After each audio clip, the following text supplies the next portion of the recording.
কোথায় আছে না, উঠলো ভাই তো কটক যায়। আমাদের অবস্থা হয়েছিল ঠিক সেরকমই। তো রবিবার দিন বসে বসে সবাই সকাল থেকে আলোচনা করছি কোথায় যাব, কী করব, ছুটির দিন। কোনো প্ল্যানে আমরা শেষ পর্যন্ত পৌঁছাতে পারলাম না। তারপর সন্ধ্যেবেলা বাসার সময় হঠাৎ প্ল্যান হলো যে কানকিধামে যাই। এই প্ল্যানগুলোতে বাড়ি থেকে অনেক বকাঝকা খাই ঠিকই, কিন্তু বড়দের সাপোর্টও পাই। আর একটা সবচেয়ে বড় কথা হলো এই হঠাৎ প্ল্যানগুলো যখন আমরা করি 3 ভাই 3 বউ মিলে, তখন এর মজাটাও কিন্তু দ্বিগুণ হয়।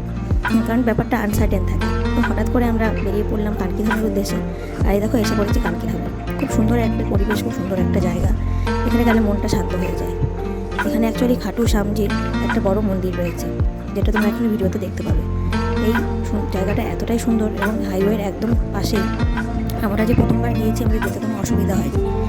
আমরা এই বাচ্চা কাচ্চাগুলোকে নিয়ে সন্ধ্যে 5টার সময় এখানে রওনা হই, আর 7টা 7:15 মধ্যে আমরা এখানে পৌঁছে যাই। আর এখানে একটা লাইট শো হয়, সেটা দেখাটাই মূল উদ্দেশ্য ছিল আমাদের। লাইট শোটা তো আমাদের সকলের খুব ভালো লেগেছিলো। ওখানে যেহেতু মোবাইল ফোন অ্যালাউ ছিল না বলে আমরা মোবাইলে সেটা ক্যাপচার করতে পারিনি। বাকি তোমরা এই মন্দিরটা দেখো কতটা সুন্দর, কতটা খোলামেলা, আর বেশ সুন্দর হাওয়া বইছিল। মনটা খুব শান্তও লাগছিল।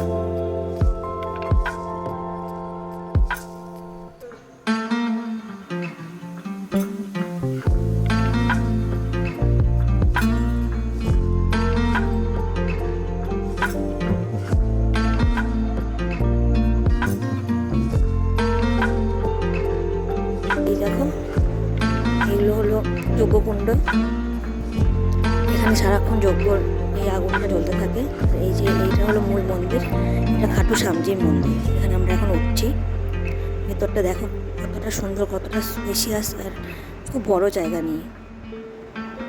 আর এখানে সিস্টেমগুলো খুব সুন্দর, কোনো ভিড় ঠেলাঠেলি ধাক্কাধাক্কি কিচ্ছু নেই।